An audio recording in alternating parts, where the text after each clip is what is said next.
Hello and welcome to my channel. This is KAELES talking, and today I'm going to go over some grinding tips for ground Swedish tech tree. I did a previous video of the air tree previous to the ground tree being released, so yeah. So to start with, yes, a general overview of the tech tree. So things to think about is that Sweden in general don't have very good armor, so they're like glass cannons, but they have really good guns, and usually they're pretty quick. And I'm going to go over each tier and explain what I like and what I don't like, and if I recommend certain premium vehicles, or what to talisman if that is your approach, or what to play. So here we are at tier 1. You can see I have already grinded out the entire tech tree, which gives me an overview over everything. And to start with, the low tier reserve tanks here, they will be using a 37mm cannon, which you will be getting used to up to about rank 2. So if we take the premium one, just for an example, it's pretty much the same as the M38 reserve here, but yeah, there's no real difference. It's just a premium version. It of course starts out with the best round, but you will easily be able to get the upgraded rounds for the reserve tier vehicles, as they already have most of the important modifications already installed when you get it. As you can tell, the armor is pretty much non-existent, and at this tier most things will be able to pen you, especially the German 20 mils and the Italian 20 mils. You have some thicker areas, but it's very rare that a shell hits on these parts. People mostly shoot center mass on Swedish vehicles, but you will be able to sometimes let bigger APHE shells pass through you without detonating because of your low armor. So I'm going to go over the 37mm cannon and its ammo, and the stock shells you will be using is the M38 shells or the APBC, which is basically a kinetic round. It's what I would recommend to use, as the APHE loses out on a little bit of penetration and doesn't have that much explosive, but that's a personal preference. I prefer to use the APBC or the AP shells, as they pass all the way through and damages from the start to the engine if you penetrate from the front. It will be a little bit hard to use because of the low powered gun, and also the caliber of the gun being so small. So if we do a penetration test with the M38 shell from the front, it will kill if it hits, but it won't kill the secondary crew members. But then eventually you will be able to unlock the APDS, which is available on, I think it's on every tank that has the 37mm. I haven't checked, but it allows you to pretty much shoot wherever crew is and always go for crew, like gunner, or in rare occasion loaders if the gunner is not visible. But as you can tell, it's a pretty strong round. It will kill crew members. I have had a hard time hitting ammo with it and detonating ammo, so I would advise you to go for crew members.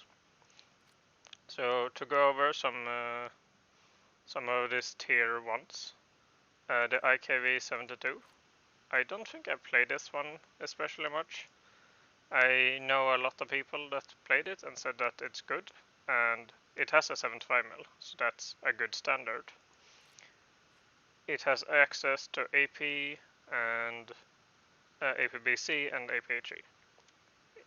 And here again, lesser pen, a lot of explosives. This shell will kill if you penetrate a target, especially at this BR. And the APBC will most likely go straight through most targets. at his BR. So that's that for that one. A lot of these tanks play the same. We have the anti-air, which you can tell isn't much of an anti-air. It's, in my experience, better at killing tanks, which is a trend of anti-airs in this game. I have bushed it out so that it's less visible from the sky, but it's pretty hard actually downing planes as the rounds are pretty lackluster and the elevation is only 45 degrees. -10 though, so you can shoot down if you're standing on a hill. And then the absolute favorite of most people is the 43-44, which is a recoilless 150mm cannon. And recoilless, if you don't know what it means that it has barely any recoil. So you won't jump backwards or anything like that some of the other nations do. Also, surprisingly, this thing has a lot of armor, up to 50mm, which is pretty good at this BR. And at range, it will stop shells. And yeah, it's ammo, only HE, but HE with 48 mils of pen at this BR and also most BRs is good enough to kill most targets. I've seen a lot of people meme in this thing in top tier BR, where they just drive it out and shoot most things in the side. An example can be a Russian T-80U, and either it will kill it or it will destroy most of its era blocks on the tank. So it's a good pick if you like to have a derp that isn't that hard to play. It is recommended to use in close quarters as the shell is only 285 meters a second. So, and bush it out if you want to. It could be a good talisman tank. I'm not entirely sure. I didn't like it that much. I was more for the M39, which was a really good pick in my case. We have this one, which is 2.0, which I believe have, better armor. But it won't really save you. Most times tanks will go straight through. 35 mils of armor is pretty much nothing. So, and at this BR you don't have much to choose from in terms of CAS. The best CAS is probably this one with 50 kilogram bombs. But apart from that, you don't see any of the really good Swedish rockets yet. So that's tier 1.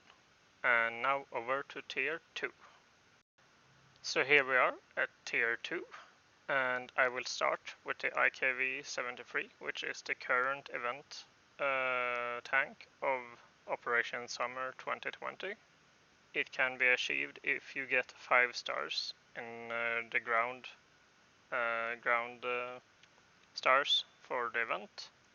It will say you go to achievements and then to Operation Summer and then to the tank tasks.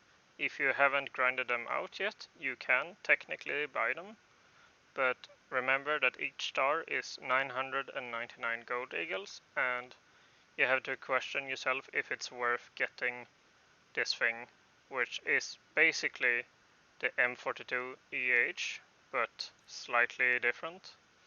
I believe that it has it doesn't have an MG here, which I think is the difference of them.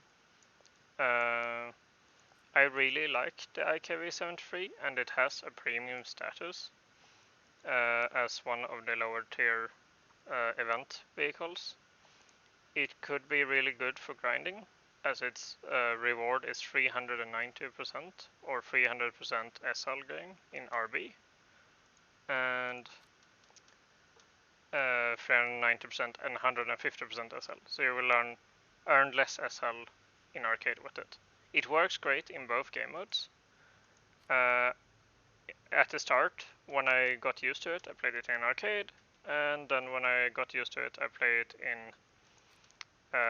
realistic. So it doesn't have any APDS or anything like that, you have to get used to the shells. I prefer the APBC again because of the capabilities of being able to penetrate a lot of targets, and if you get a BR to 4.0, you will start facing some really thick targets. The APHE works great.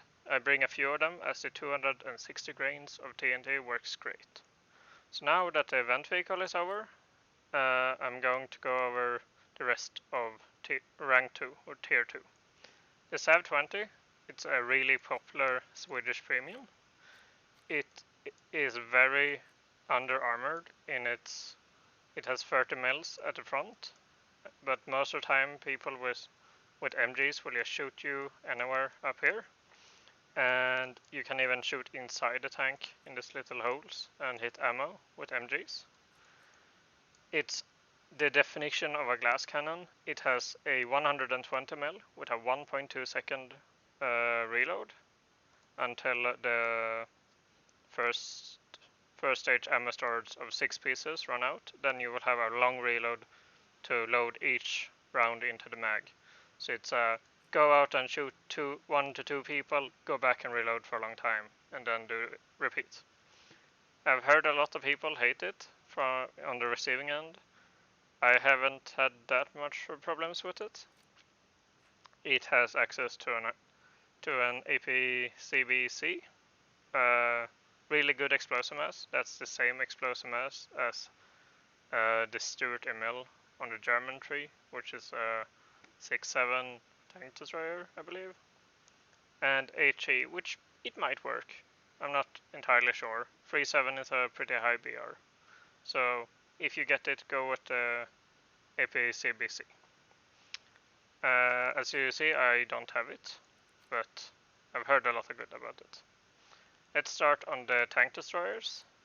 The tank destroyers will have this trend of having, at the start, pretty good armor. 50 millimeters at 2.0 is alright, and the angled 30 mil at 64 degrees is alright.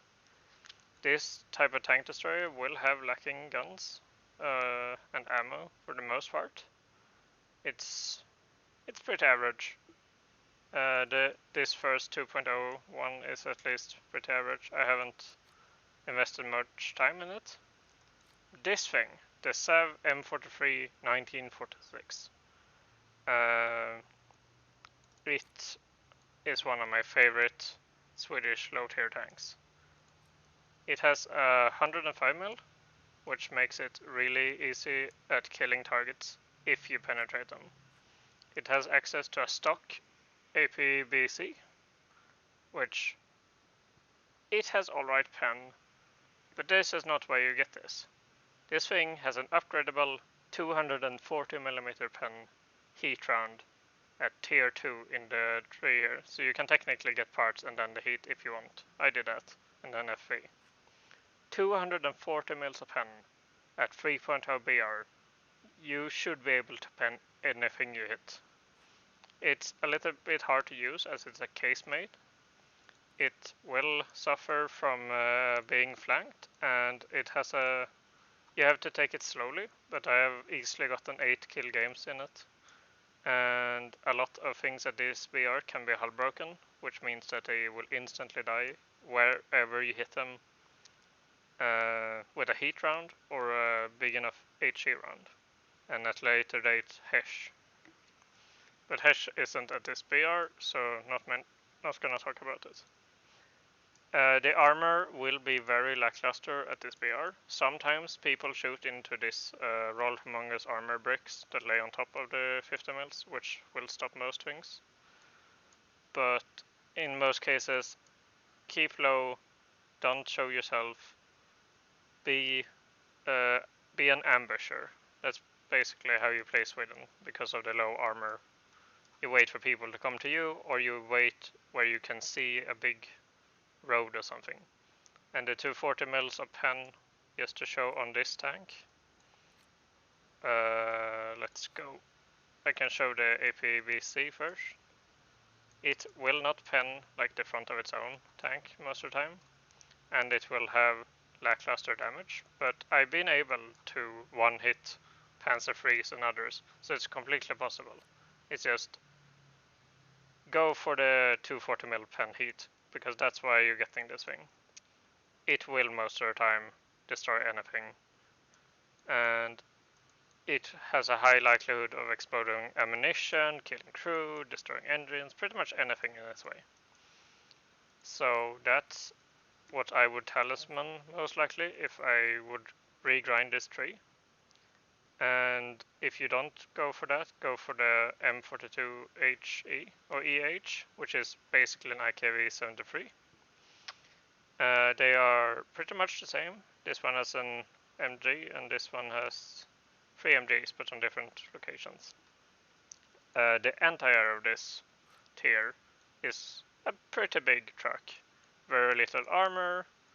You see most of the crew is sitting openly here, and the driver is encased in metal, but 15mm and 3mm won't save him much, and most of the time the crew members back here die. It has a 40mm, which is really good at killing tanks, which it's up to. The default belt has 7 to 9 mils a pen with APC shells, and if you want to, you can use S.U.M.M.E.R, which is semi-armor piercing high explosive, basically a BHG. It's really hard to hit planes with it. It has a really low turret rotation of 12.5 degrees with my current crew training on it. But it will most likely down most planes at its BR if it hits it, unless you're using the armor piercing shells. But versus tanks and other things, it will do good if you learn to play it. You will not be able to lower the gun on this side and on this side, on the back, but on the sides. So it's hard to play, but it can be really rewarding. And the ammo count is pretty low on most Swedish anti-airs for a long time. So you have to have a little bit of skill to use it efficiently. Then we can go over to the Lago, which is, I believe, one of the last 37mm. So we have this one. It has alright armor. At this point the armor starts to get really angled and you can actually bounce some shells. But if anyone hits the flat surfaces, you will most likely get penned. And glass cannon. Not much to say here. It has the same shells as the previous tanks. You will see this for a lot of the lower BRs, which is why I recommend the IKV-73, because it will skip all the 37mm, which a lot of people don't like, and it will give you a pretty solid tank. If you don't want to do that, it goes pretty fast through the first BRs. This one is basically a German tank, but it's not a German. I think it's an Hungarian version of a something. I don't exactly remember the history of it, but it plays like the German Panzer 38T, or in the German 3. But it has access to, of course, the 37mm Swedish gun. It has APDS. It was advertised as the only APDS for the Swedish 3, but when the Swedish 3 dropped, they realized that they needed some more oomph, and then all of them got it. So it's not that special anymore. And yeah, that's all of tier 2. So for quick, this is the one I would talisman. It's kinda bit hard to use, but it will kill. It will be able to one-hit tanks. A lot of the heavy tanks that you will face, like the KV-1s, will be no problems to pen. It will be a good choice. And if you prefer more of a tank, go for the M42EH. So now over to tier 3. Here we are at tier 3 or rank 3. There isn't much tanks here, and I will go over them quickly. So we have the PV-KV2, which is this thing. It has a rotatable turret. It is pretty good at being sneaky, and It has a high-powered 75mm and will have access to the M43 shell. It has 110 grains of TNT, which is the same as most Shermans, and 162 mils of flat pan on 10 meters, which is a pretty good tank destroyer. It will do its job. I've only played a little bit of grinding it, and that was because I've got it and then never really played it, but I wanted to play it, so that's why. In the little time I played it, it had no problems penning the ones I was targeting, so that's good. It doesn't have much armor, but you will start to see the trend of Sweden having negative 15 to 14 degrees of gun depression, so you play around hills and shoot down upon your enemies if possible. It will allow you to get into some really nasty spots, which is good for you and bad for your enemies. But armor and crew members and survivability is pretty low, so don't get caught off guard. At 4.0 you will see 50 kills, and they will be able to pen your armor pretty much anywhere. So yeah, keep out of plain sight as well, if possible. Then we have the STRV M42 DT, which it's a really solid tank for its BR. It has good pen, it will be able to kill, same cannon, slightly lower turret rotation if I believe correctly, lower vertical guidance. It is a tank though, so it will be able to tank MG hits. And one thing to think about with this thing, it's open in the back, so anyone that flanks you with an MG will kill you in a few seconds. It will be a big problem when planes figure out what tank you are in, and they will be able to shoot in here and either hit ammo or your crew members or just your gun breach. It can be annoying, I would think, but I've heard a lot of good about it from other players. Then we have the L62 Anti-2. It's basically the same as a truck. It is track though, so it will be better in snow and sand and mud. It barely has any armor. I would bush it out, try to stay low, wait for people to pass over you. It can kill tanks. It's not as fast on the roads as the truck is, and it will have the same ammo count and same weapon. So not much to say here. It's a pretty lackluster anti-air. Then we have the slightly up-armored tank destroyer for Sweden. The 70 mils will maybe save you at 4.0, depending on which nations you face. Russia, you will most likely be able to tolerate some shells from the front. Try to hide the driver's port if possible. And this 80 degrees, if someone hits here, they should bounce into the armor and non-pen. This one also has the newer 75mm and the same cannon, so not much to say here either. I saw that I forgot to go over air for tier 2 or rank 2, so I will just mention that the B18B here, 3.0, same as the rank 2s. It will have access to the 500mm penetration rockets, the M49A, I believe, here. So it's the first rockets you can get, and it will be a solid cast plane.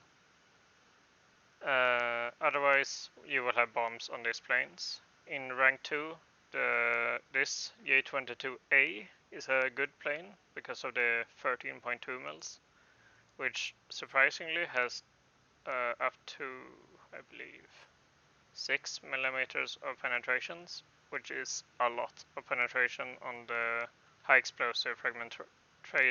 fragmentation tracer bullets. I can recommend using air targets for the 13.2s, but the AP targets is also good if you wanna do gun runs on lower armored vehicles. In rank 3, I will recommend the J22B, which has 4 13.2s. It's a disgusting plane, kinda heavy. It kills both in arcade and in realistic really easy. And then we come into the J21A series, or the J21s in general, which is really good planes. This one is a pure fighter version. It has access to the 20mm and also the 13.2mm at 3.0. So it could be a good cast plane for the lower BRs. And now, oh yeah, the premium Piermirsky. It has guns, I guess. I haven't played it. I've heard some people like it. It plays like some of the other nation, and the Mörke Moraine is it's not recommended. It has the French 7.5 mils and one 12.7 mil. The French 7.5 mils is infamous for being really, really bad. So I guess if you want all the Swedish planes or the Finnish planes, or just want it because it's Finnish, but then this is also Finnish and it's much better. So up to you. And now we're going back to rank 4 or tier 4 for tanks. So here we're back at tier 4 or rank 4. I like to say tier 4. We're going to start off with the PV/KV M43 1963, which is a upgraded or newer version of the old tank destroyers, which I did not get into until very recently with the 3.01 that I should have talismaned. This one has the same armor. It has this add-on little structural block, and I think this one as well. They might stop something. They might pre-detonate chemical rounds, but it won't really save you. Especially not at 5.0, you will see a lot of tigers. But the pros of this nation, of Sweden, is that they are considered neutral by the game. And that means that they can play with any nation. But most of the time in lower BRs, you will see Germany and Italy on your side a lot of the times. It is worth to mention if I haven't mentioned it before. It will have access to the same 75 high-powered round, so you will be able to stay behind the tigers. And just for reference, when you get the upgraded APDS shell with 243 mils a pen, most things at your BR will be easy to penetrate. So if you, for example, face a Tiger 1, you will most of the time have no problems penetrating it with this. You should go for crew with all kinetic shells, in my opinion, because of it being hard to hit ammo some of the time, or you hit ammo and it only destroys it and doesn't detonate it. So I recommend for you to go for crew members. This shell can still be used. It has enough penetration to go through a lot of targets. So depending on your playstyle, if you want to take only this shell or only APDS, or if you want to take some APDS for the harder targets and then this shell for outright killing lighter targets. It's up to you, but it's a casemate. Play it like all the other casemates previous to it. Then at rank 4 we have the LV-KV-42. It has a really long complicated Swedish name, the Luftvärnskanonvagn 42, which it's basically the same as the previous. It has low armor, it's pretty alright in speed, it has the same gun, or the same type of gun, pretty much the same penetration, works pretty much the same. It has less ammo, surprisingly, even though you would imagine it being able to carry a lot more than 104 shells. I've had a bad time in it. I could not really recommend it. Sweden doesn't really have good anti-air capabilities, but at least you play with Germany a lot of times, and they do have a lot good anti-air capabilities. It can be used to kill tanks.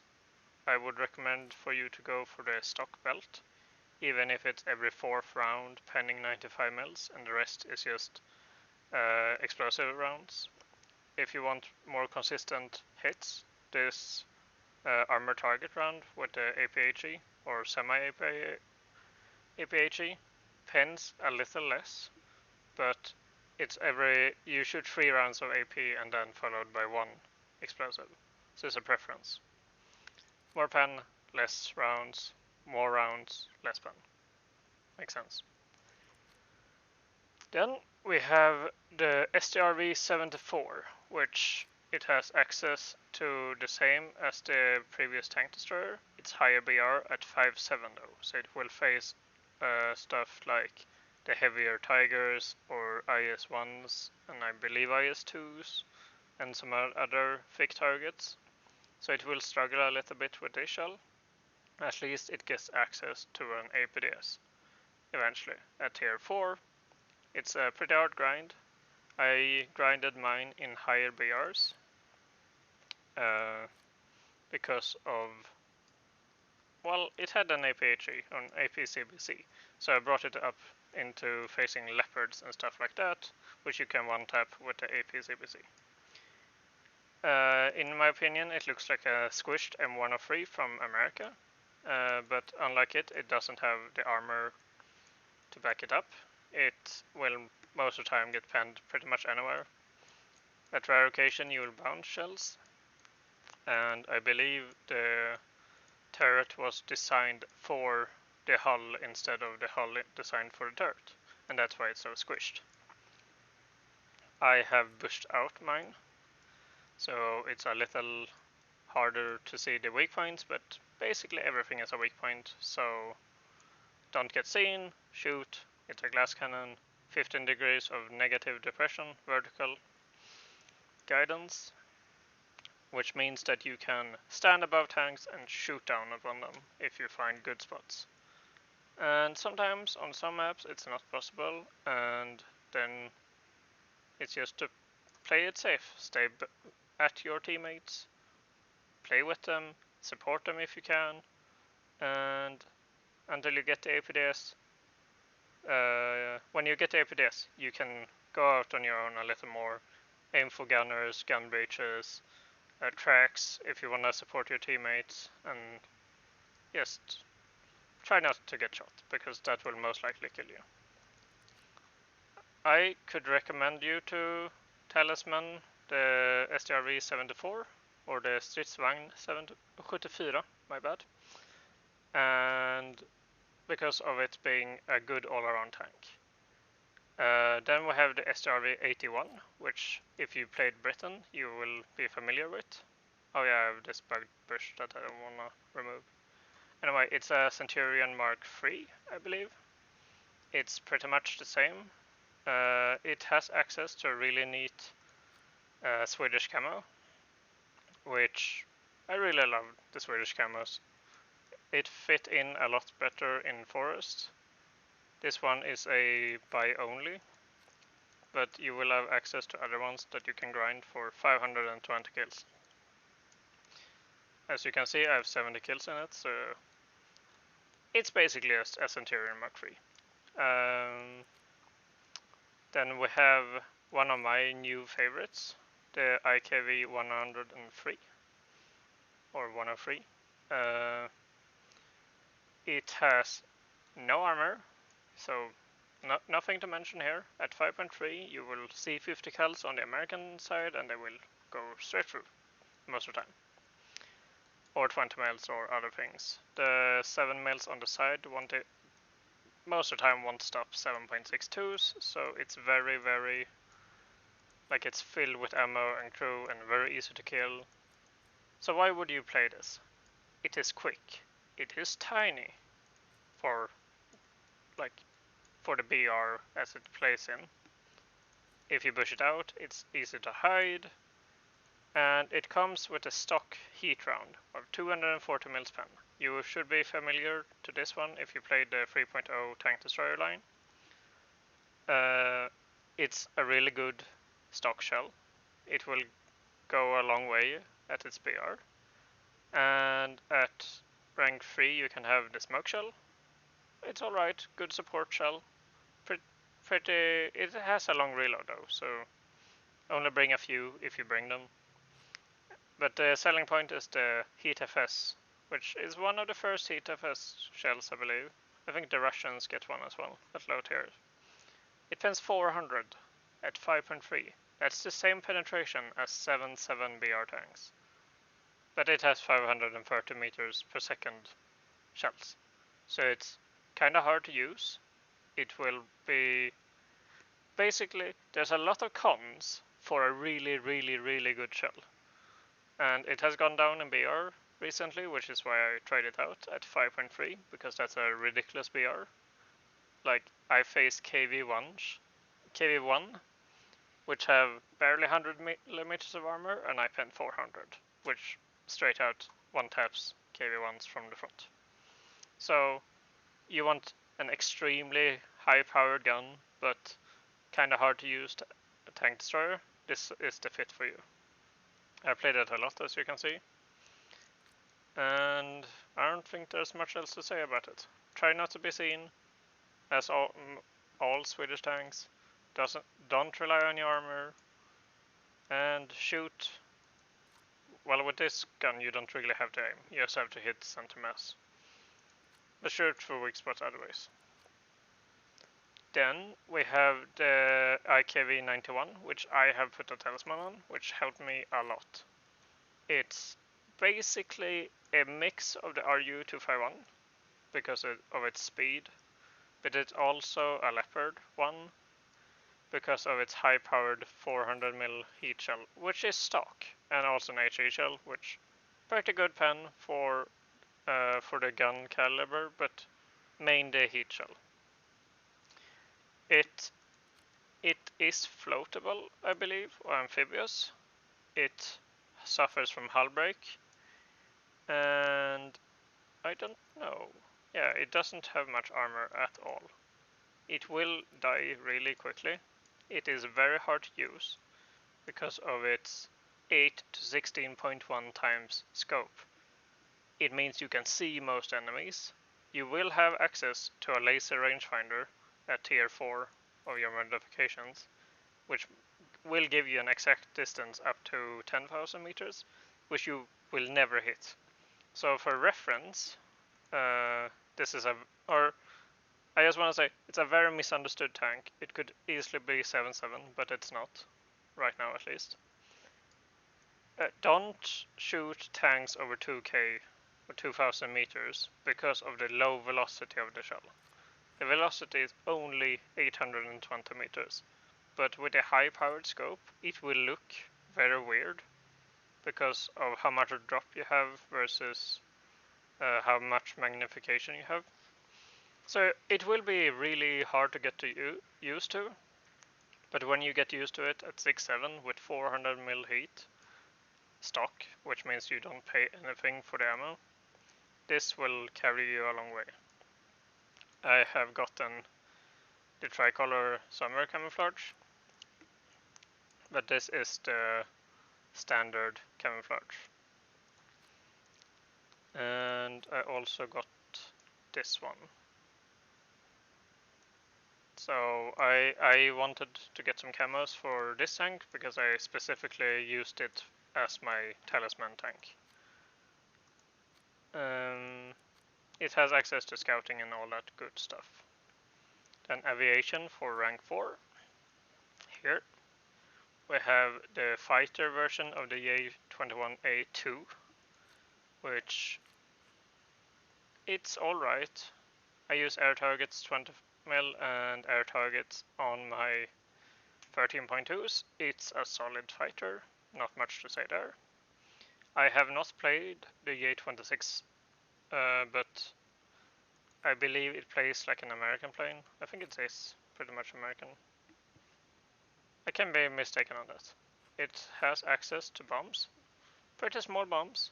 I guess you can technically kill something with them, but I would highly recommend the A21A3, which I talismaned because of it being a very, very solid plane, 20 mil and 13.2 mils.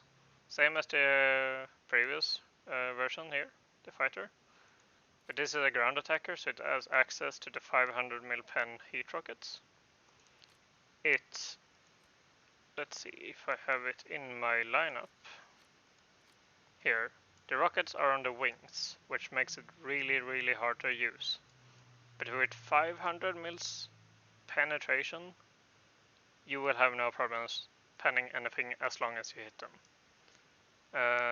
They will be a little bit hard to get used to, but I've been able to kill a mouse with this, so a KV-1 or a T-34 should be no problems if you hit them. Then we have the bombers, which you can see I don't actually have all of the Swedish vehicles yet. I'm missing 2. They have also access to rockets and bombs and all of this stuff. They can be used as heavy fighters. I've seen a lot of people use them as heavy fighters, also torpedo.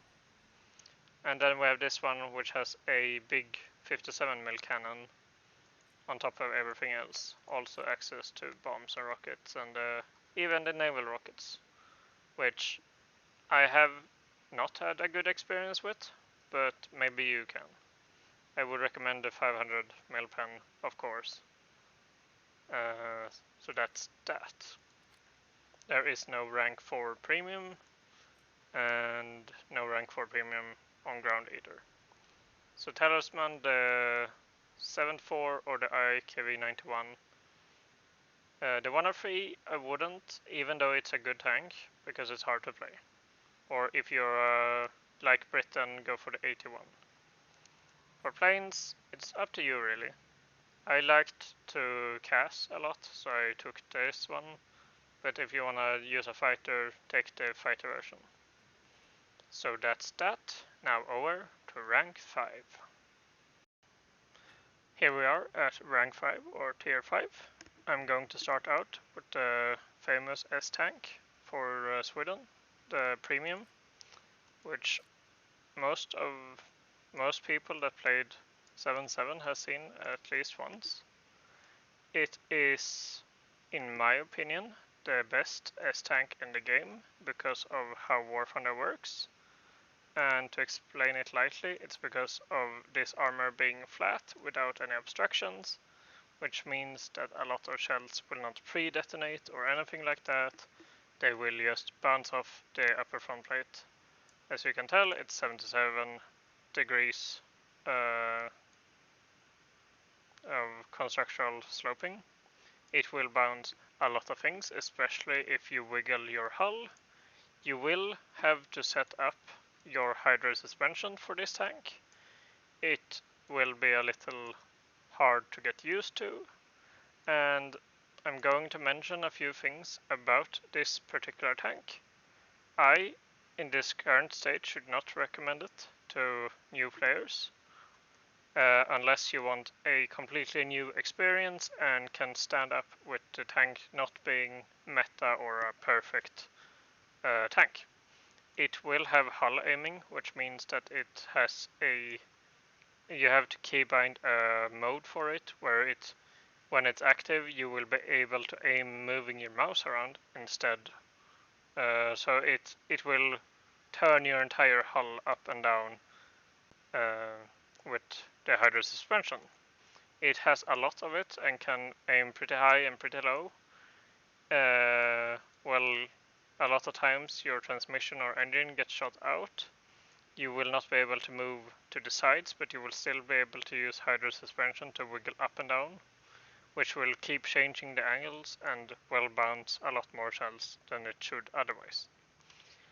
It's very good armored from the front, but it has very little armors on the side. It has spaced armor on the inside. It's very thin though, and will most of the time not help against most shells. It has all of the ammo in the back here, A lot of people know this and will shoot low side shots like this and kill you because of the ammo being there. You can carry less ammo to clear out the right ammo rack first and then the left. It's autoloaded and will not have a first rack ammo storage, so it will be able to shoot all 50 shells with a 4-second reload until it runs out. I will recommend to carry as much ammo as you are comfortable with, and basically stand on a hill very far away, camp the hill. It's a very defensive built tank. It is not meant to be a frontline tank, as Sweden during the 60s or 70s, during the Cold War, was and is a defensive country. It is classed in the Swedish army as an MBT, but you should play it like a tank destroyer. It is almost impossible to shoot someone on the move unless you're going straight towards them or you basically are point blank. You can flip tanks, which is a very funny and rare occasion where you go with your hull down into the ground, you drive up to a tank, and then you force your hull where this part goes up, and then you can flip them. Or you can go above them, above the upper front plate, and then push down, which squeezes them into the ground, which bugs them out a little bit, which can make it harder for them to shoot you. The problem is, most of the time you won't have a barrel doing this, so you have to rely on your team. So it's a very mixed feeling bag. It is a solid tank though. It will do good, especially in sim, because of the inaccuracies of using sim gunner sights and so on. So that's just quick opinions and experiences of a tank I've played a lot. Then we go over to the tank destroyer of this tier, or the Judas 43, or the in Swedish Underlagsgrupp Direkt Eld Stridsfordon 33, which is a really long unnecessary name for what it is. It's basically a lunchbox with an ATGM on it. It doesn't have much armor, it's very small, its engine isn't very loud, the gunner is exposed and will die a lot if people notices you. So play it with, if you have access to bushes, hide in bushes. Just stand still, keybind so you can turn off your engine, wait for people to go past you.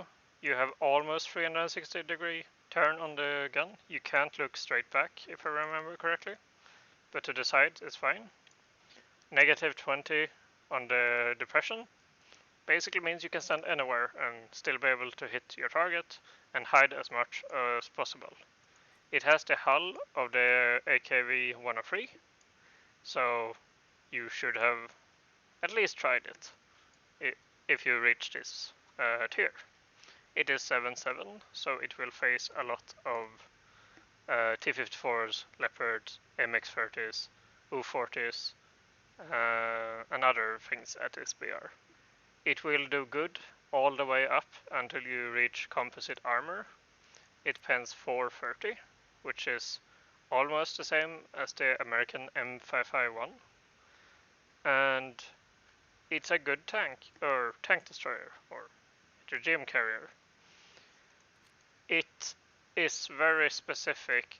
It can't shoot on the move as well, so hide with it, be accurate with ATGMs, they are easy to control, you have 10 of them, so either hang around points or go to sniper locations where you can shoot really long range. And if you're lucky, the enemies haven't seen you after the first missile. So that's the Judas. It could be a talisman tank if you want to. I really liked it, and especially since they buffed it a lot, it's a lot better now. Now, going over to the first really good anti-air, the Weak 40. It is really badly armored, as all Swedish things. It has twin 40 mils, which is great. It has really good fire rate of 300 per minute per gun, and good, alright ammo, but at tier 2, I believe, M42B, yeah, at tier 2, you'll get access to this shell, the Heffite T, but it's a where is it? Oh no, my bad. It's the M48-4. It's the HAVT. It's a proximity fused HE shell, which is great if you shoot out a lot of 40 mils. And eventually some of that shrapnel will hit something critical and it will go down. It can be a little bit hard to use sometimes because the guns seem to be artificially nerfed a little bit from the real counterparts, but probably for balance reasons. This one's, which is the 95mm pens one, is the same as the lower tier ones, pretty much. A little more damage, a lot more ammo per 4-round burst, that will pen. But I would use it for the HAVT. It has 420 rounds of ammo, which is 4 times more than its previous SPA. So it's actually it's an alright SPA. It plays much like a Sergeant York from the American side, if you ever tried it. It doesn't have the armor though. It's on a very light body as well. It has the radar, so it will be able to see, and if you put up the key bindings, you can get a radical where you should aim for most shells to hit. It's not perfect, but it will help a lot more, and it is basically what everyone uses at higher BRs. Now, we're going to the STRV 101, which at this point in the Swedish tree, everything is really expensive in SL cost. For example, this one, okay, they have reduced this one, 6,300 stock. APDS, it has hash, basically just a Centurion Mark 10. It has access to the really neat Swedish camos, but it's a Cent Mark 10. If you play the British, this is nothing really different. It's just a Swedish Centurion. We have the S-Tank for the tech tree, which technically should be better because of these little 40 mils solid armor add-ons on top of this. The thing is, a lot of shells will hit straight on top of them and be able to negate the plate underneath. Let's see if I can find a good example of this. Yeah, you can see how it's green a lot of the time, and it shouldn't. It should still be angle plates under, but because of how War Thunder have modeled the game, there seems to be somewhat of a bug, because a shell like that shouldn't penetrate. You can tell on the sides here, it bounces everywhere, but on this area it doesn't bounce. It's weird. It works. If you don't want to pay $50 for the premium one, it's alright. It will do the job. It plays much like the premium one, which I described earlier. Then we have the USH, or the USH405, Landsverk USH405, is the Swedish word. I just call it the USH, or the mouse droid, as it's also known as. I've gotten this neat skin for it for 280 kills. It's basically a sluggish car, which is top heavy due to this weapon system. It is a rapid fire as fast as you can click, 330mm pen, 18 round ammo little car. So it's very easy to just spam out all the heat rockets, then run out of ammo and run over to some cap point to stand there for a long time to reload. It's really good when being spawn camped, because you can spawn in, kill several enemies before they can react because of your spawn protection. It is quite expensive at almost 10,000 though. And now over to the aviation, where you will see that planes are actually getting really expensive now. So here, the 811 RB, by far my most recommended cast plane in the entirety of Swedish tech tree. It is because of it having the 500 mils rockets, but they are very easy to use because they are placed right underneath your center mass. There's 10 of them, and since an update not long ago, they fire one at a time instead of two at a time. So technically you have 10 tries to kill targets, and at times I can get 2 to 3 kills with this plane in one load, and then keep going back to airfield or respawn. It is quite expensive though at 13,000. We have the fighter version, which is 10,000, which is not upgraded, but it's basically the same. At this point, these ones are jet engines and not propeller engines. They do not have the engine injection or the what is it called, the 110% on the plane speed thing. Anyway, so they work as slow jets, the early tier jets. They have replaced the 13.2s for 12.7s. I believe they have more ammo. Same 20 mil. You will see this 20 mil on a lot of planes. Then you have access to the first version of Tunan, or the J29A. Tunan stands for barrel in English-speaking languages.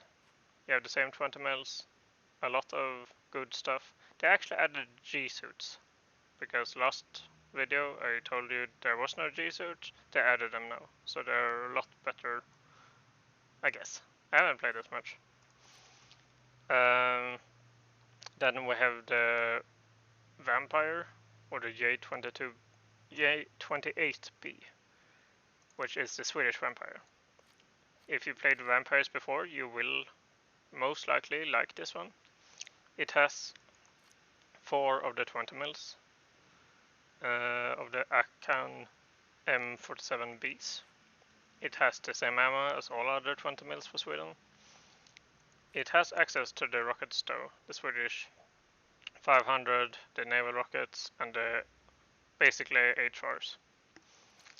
It doesn't have very many of them, and it's a very, very good plane for fighting. Taking into account it's very expensive at 24k, so I can recommend it to good pilots. 7.3 though, so good BR. We have the JA29B, which is a, I guess, CAS version of Tunan. It has access to rockets, but basically plays the same. I guess these are high velocity rockets, which can be used to shoot down planes, most likely bombers and other things like that from afar. It has access to the 20 mils, 20 mils are the same. And then we have J29D. So if you want to bring out the J29D or buy it, it's basically a Tunan. It's basically a Fat Saber. The 30 mils will kill targets if you hit. It doesn't have much ammo. It has access to rockets, so you can technically grind using the 39 mil pen rockets to bomb bases. I mentioned this in the other video, the old one. But a lot of these planes are expensive, but I would recommend the 811 RB for a solid cast plane all the way up to tier 7. It will be the plane that will be most highly recommend to put a talisman on. I put a talisman on this plane, on the Vampire, previous to it being so expensive. But now I'm here. So that was all of tier 5 or rank 5. So now we should go on to tier 6. And here we are at tier 6. We will start with the CV90 105 TML.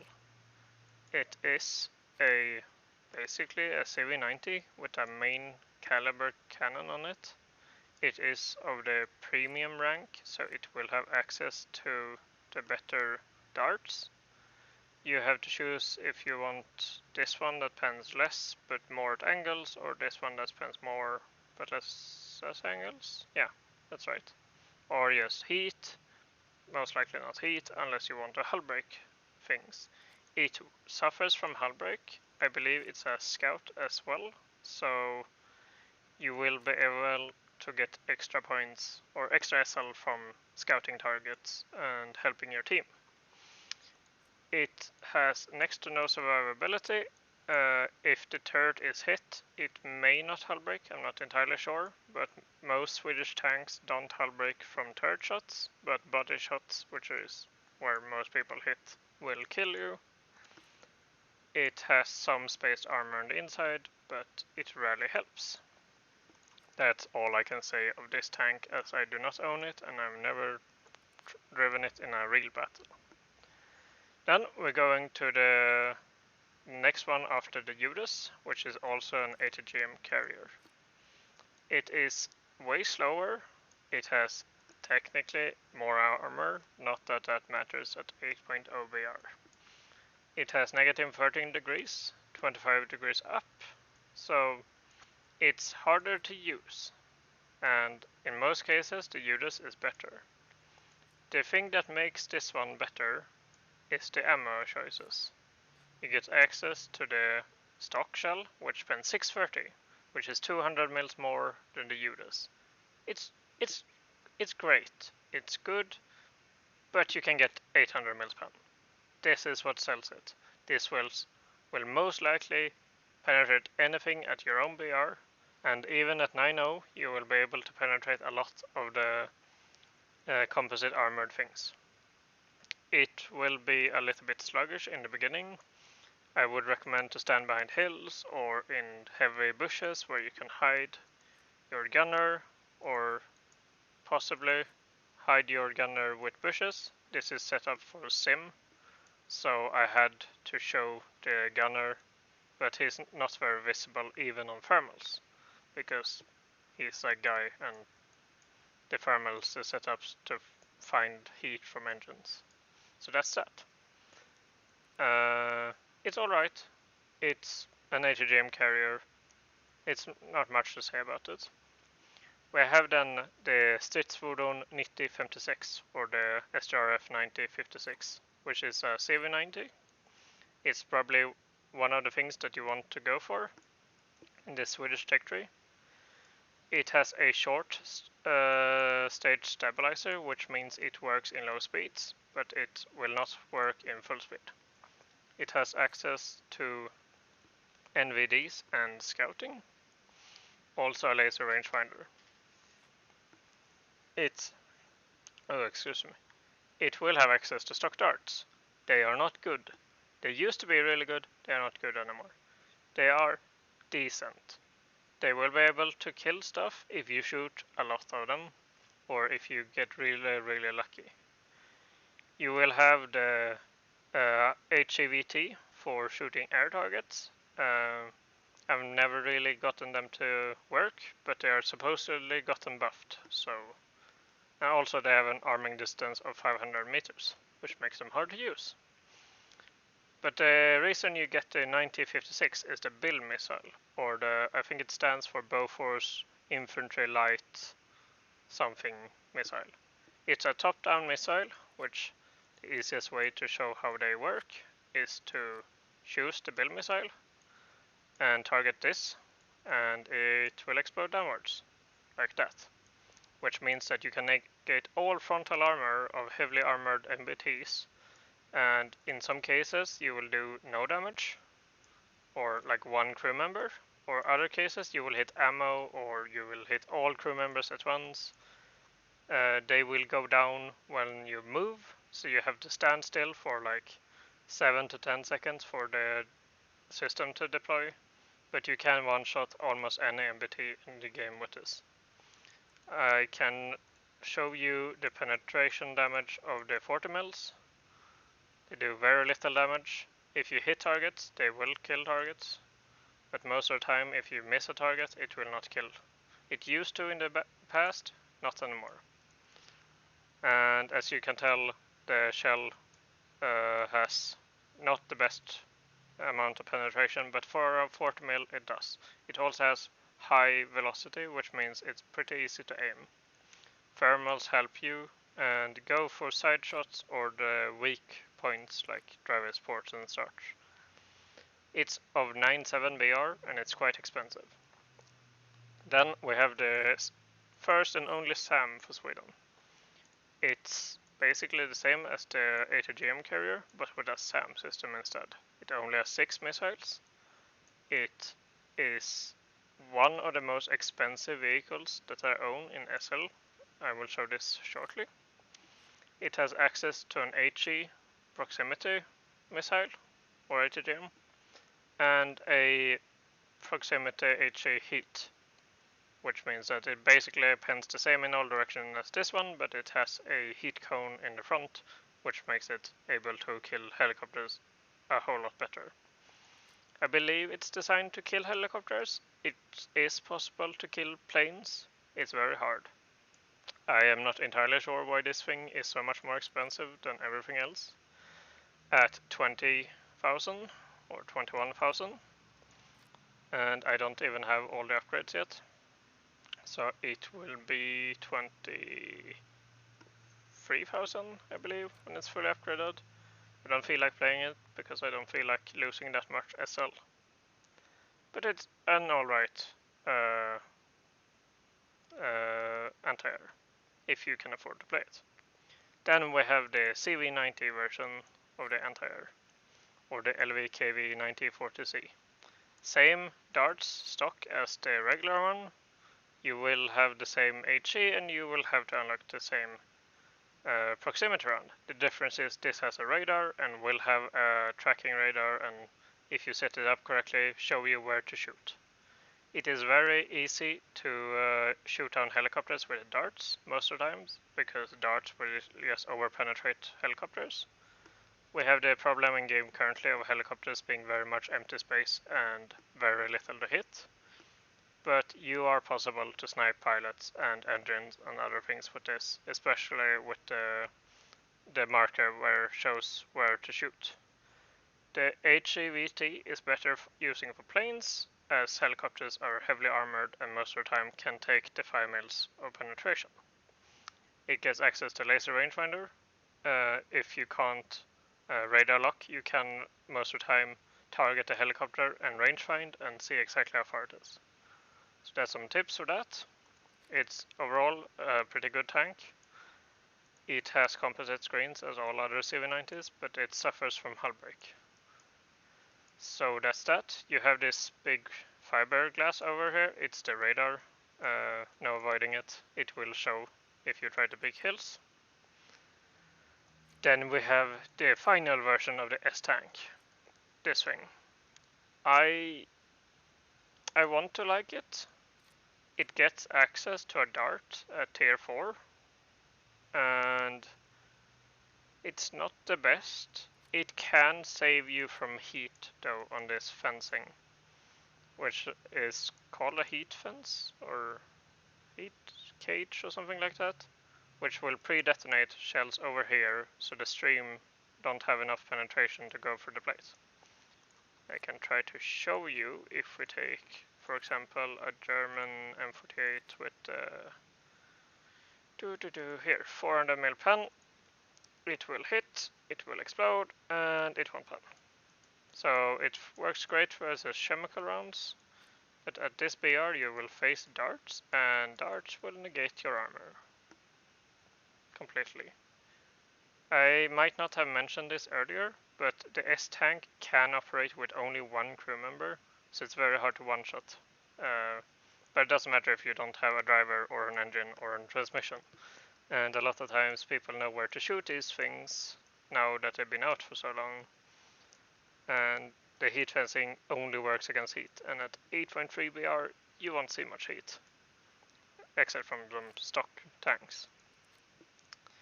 I guess it works at long range. I've heard a lot of good about it in simulator battles, as it's way harder to hit it.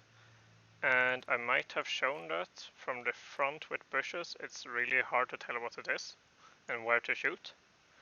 So it can work in sim, but can't. I would not recommend it.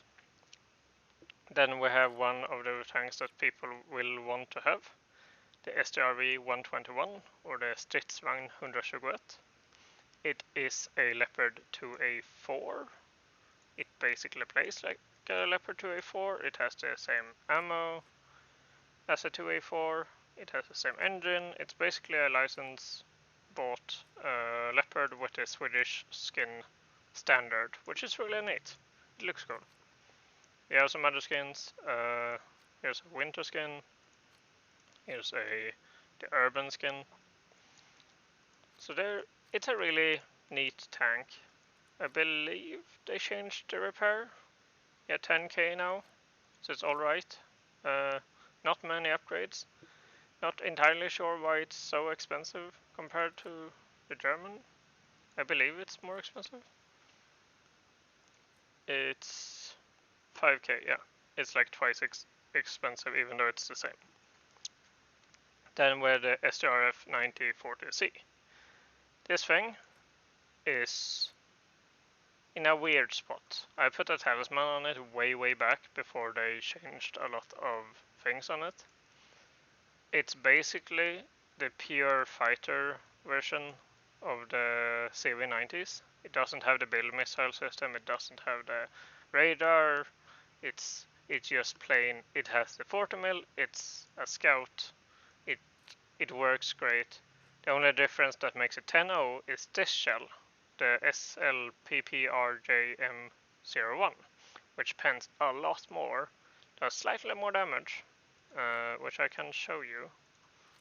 I can show the regular shell, which does somewhat damage, and then the upgraded shell. This is a fuel tank, but it's not much difference.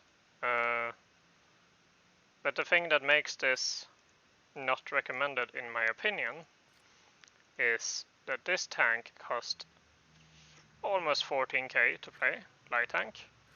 It needs between 5 and 20 shells, which is the maximum shells you can have in your first stage ammo, which you load one by one, which takes some time. I think it's 1 to 2 seconds per shell when it starts to load. So there's a few seconds, maybe 5 seconds, then 1, 2, 3, and so on. The problem is that each shell costs you 290. You can have 20 in one ammo, one complete mag, which means that that's like almost 5k SL for a mag.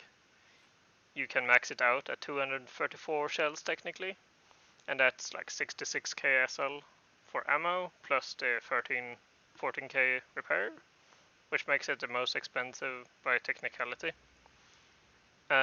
If you play it, I would recommend to go with the stock shell as it's free. That's it, it's free.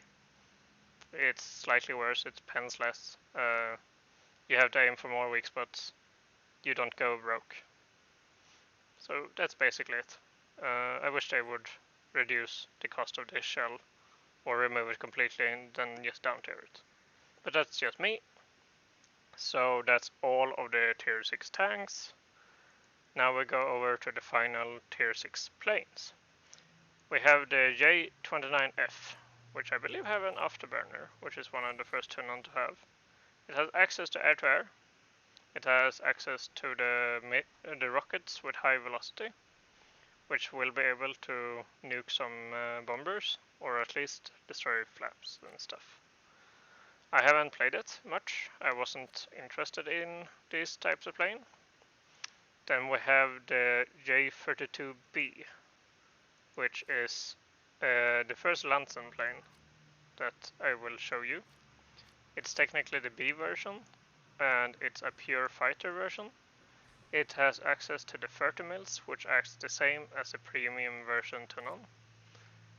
I believe it's the same. No, I think it's more ammo. Vertimills do a lot of damage if you hit. It has access to radar, if I believe correctly, and rockets and the air-to-air missiles. It will do good when you get the missiles. I've heard a lot of good about it from sim players. I've also heard a lot of good from it from experienced jet pilot players. It has a really good climb rate of 78.6 meters per second stock, I believe. But it has a max repair cost of 21,000, which is ridiculous. But some people might be able to play it good. It is also at 9.7, which means that it will be the top tier plane of its current BR, as they have put a roof between 9.7 and 10.0 planes, which means that a 9.7 is top BR, and then if you play 10.0 you will be able to fight most of the Mach 2 jets and so on. Something to think about, and that's about it. I will go over the second Lansen, or the A version. It has access to 20 mils instead of 30 mils. It does not have access to any missiles or air-to-air missiles. It has access to bombs though, which makes it one of the... It's basically the highest tier bomber you can get for Sweden, even though it's classed as a jet fighter, but I would call it an attacker. So you have access to all the common missiles, not missiles, rockets. A lot of them. So you can have 12 of the naval ones, 24 of the basic HVAR, and 24 of the 500mm pen ones. They fire 2 and 2, I believe, so to keep the plane even, but I went for the bombs, as the bombs, 120 kilograms, 30 kilograms per bomb, pretty meh. But this one's 250 kilograms with 140 kilograms of explosive, or 224 equivalent TNT. Really, really good. The 500 kilograms, basically the same as the 250, but I guess bigger chunks of metal. It pens 1 millimeter more. And then the ones that I really want, the 600 kilogram ones with 300 kilos of explosive, or 480 of TNT equivalent, which I've seen do a lot of damage. So this is your top tier cast plane. I believe it's not that expensive. It's only 8.6k. It's a 9.0 jet. It is not a fighter though. I've tried to play it out a few times in RRB to get the first bombs, as they are not stock. And it was a really bad time. But at least it's a good plane. It has good climb. It has 48.4 meters per second, but with bombs it's obviously way worse. But that's about it. And now to the final, which most people are probably wanting to get, the Draken, which is one of my most played planes and probably my favorite plane in the entire game to play. It is not a fighter, even though it's called a jet fighter. It was designed to intercept Russian bombers if they were ever going to fly over Sweden. So it shall be played as an interceptor for maximum efficiency, which means that you wait for someone in your team to get engaged, or you find someone that flies by themselves and being oblivious of you being there. Its guns is really, really hard to use. It doesn't have much ammo, it has 30 mils, they are really high fire rate, they will one-tap most planes if you hit, when you get used to it. Do not head on anyone, as most planes you will face have miniguns, and they will rip you apart. You will get access to early tier rockets for ground pounding if you want, and then the RB-24 missiles, which is 10G, not very good for 10.3 BR, but you will eventually at 52k RP, which is kind of ridiculous, be able to get the J version, or the RB-24J, which has 20G. It is good range. You can use it at like 5 to 6 kilometers, and if you just fire one missile and then turn off, most people just think that you got bored and then get hit by the missile. It's good. The plane itself is good. It can do really heavy G maneuvers, and you don't have any missile warning receivers, no laser warning receivers.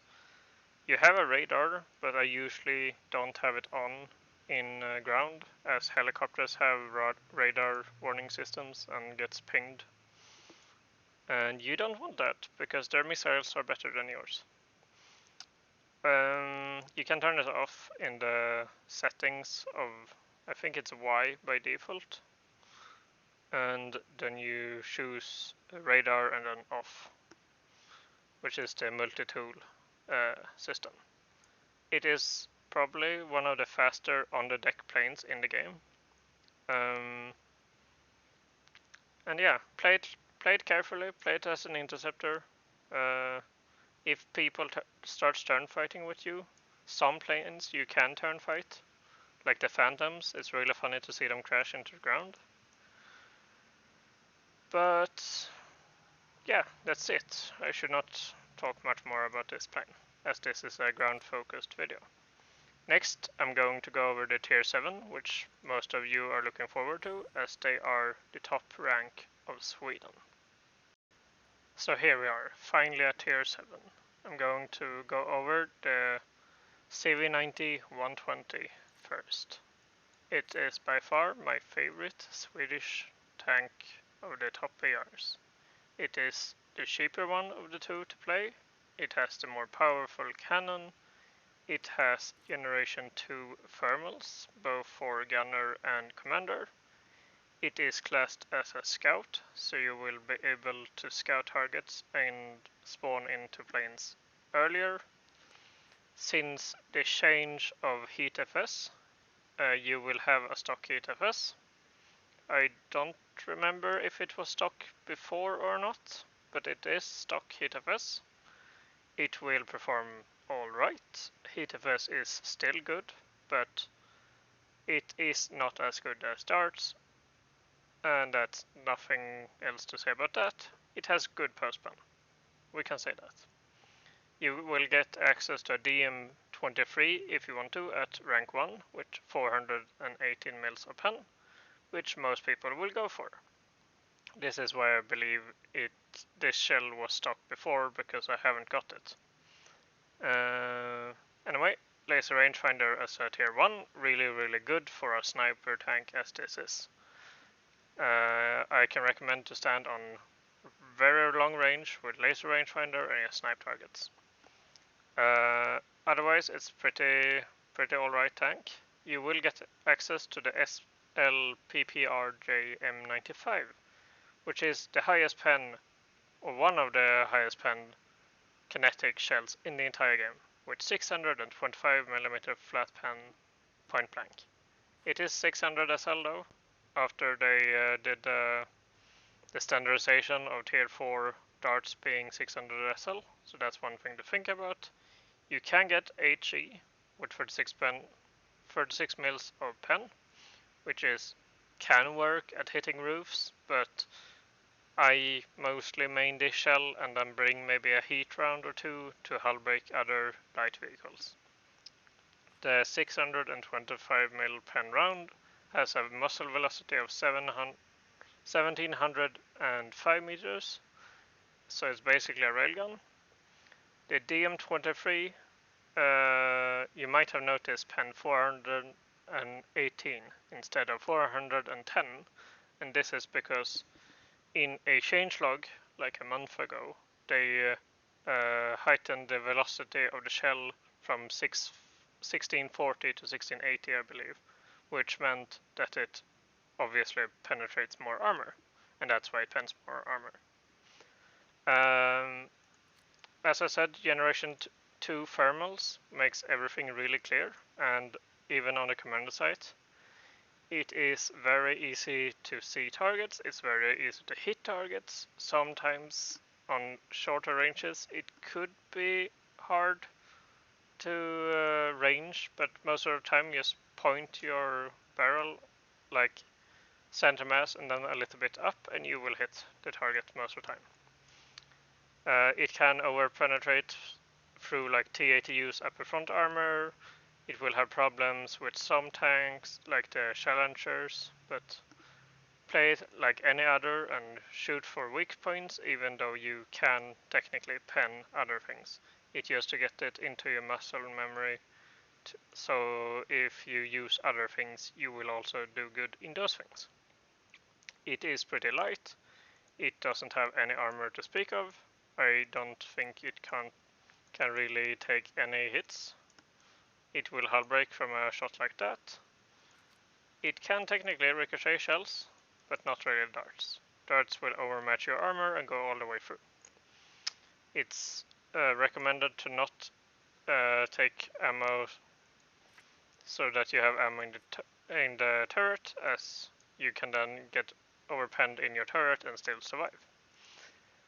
Hull break only occurs if you get shot in the body most of the time, but it can happen in the turret as well. This little optic ball on top here doesn't really serve any function in the game, so I won't really talk about it.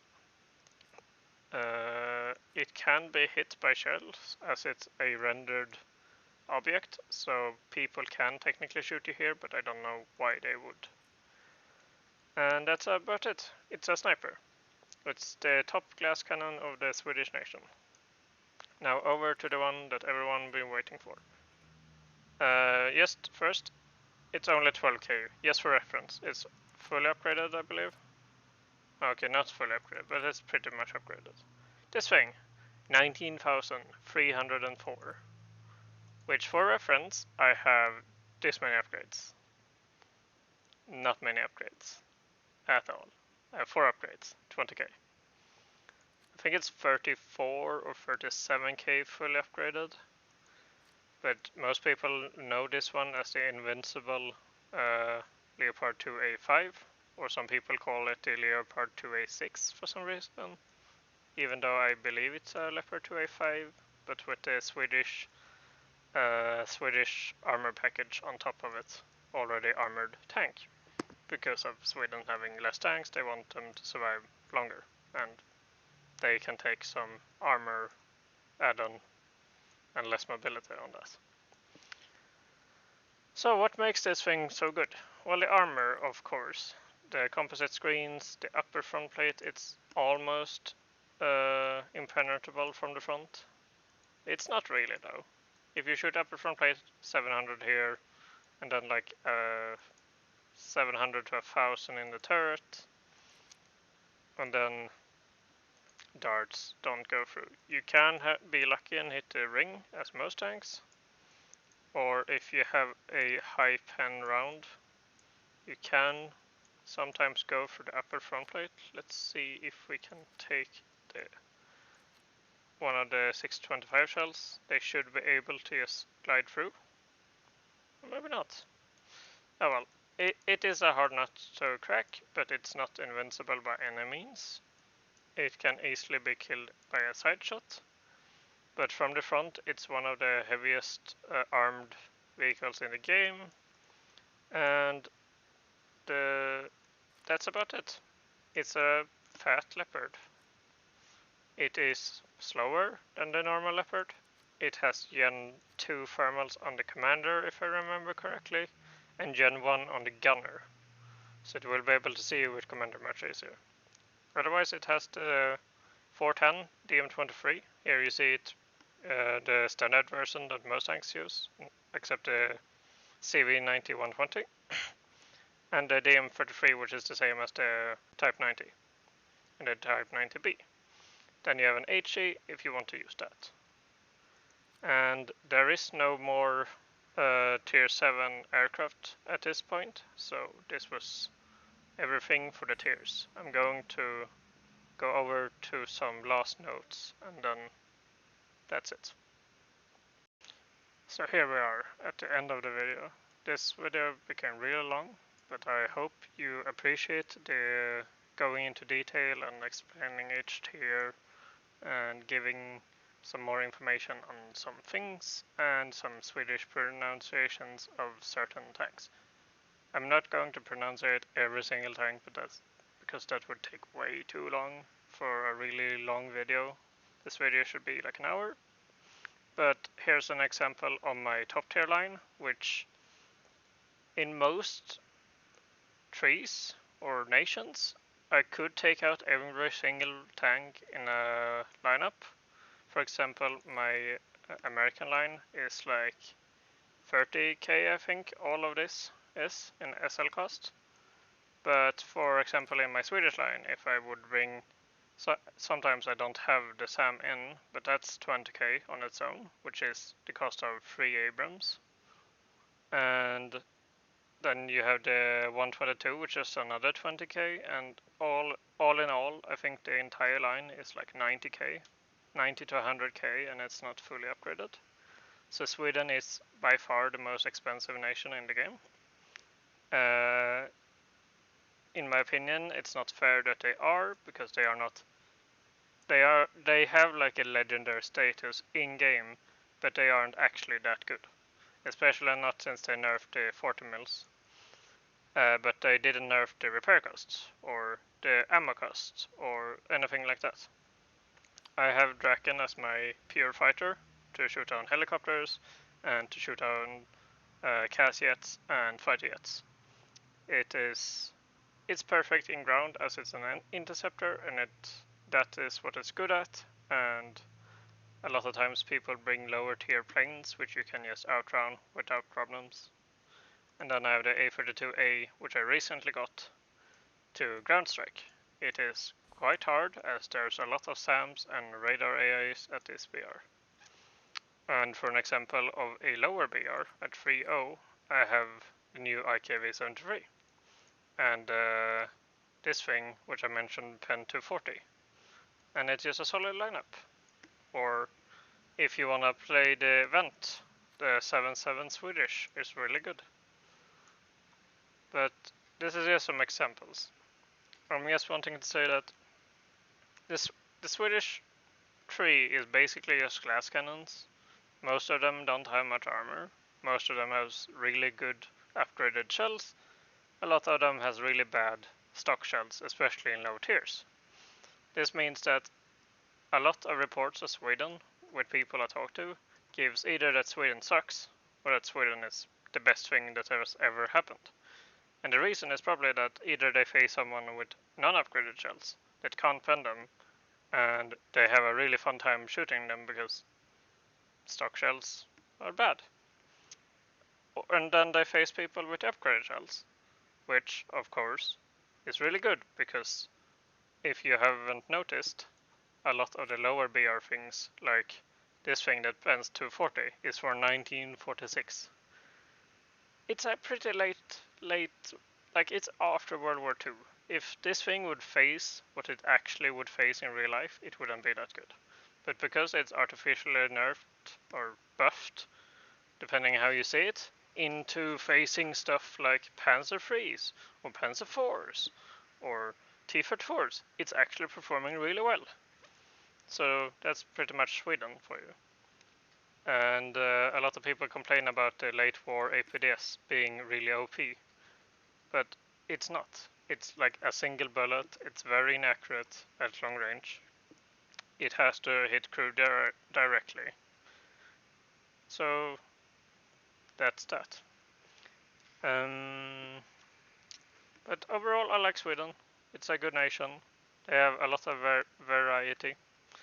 The only thing to think about is if you're a new player, maybe not the best nation, as it gets really expensive after Aviation 3.3, as this plane is 10k, and then this plane is 16k, so you know, they get really expensive. If you're an experienced player and you want something new and something that plays different, this is the nation to try. There is some familiar stuff like the Centurions, but a lot of the things play uniquely and they work uniquely, and they're a little bit harder to get into. And I hope the new IKV-73, the event tank, will allow new players to try Sweden and actually pump up the numbers of Sweden.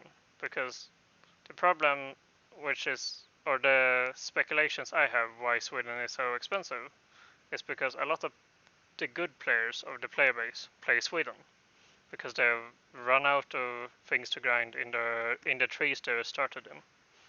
Which means that a lot of good players play top tier Sweden, which makes the statistics look very good, and then they become very expensive. And then we have other nations like America, which a lot of new players want to play because they want to play get the Abrams, but a lot of the old players have left America, like I have. As you see, I have all of Sweden, and on my American tree, I have almost everything of America, but I got bored of America, so I went to Sweden. And so that's that. But I hope you really liked the video, and I hope I explained everything that could be brought up. But if you have any question, leave a comment down below.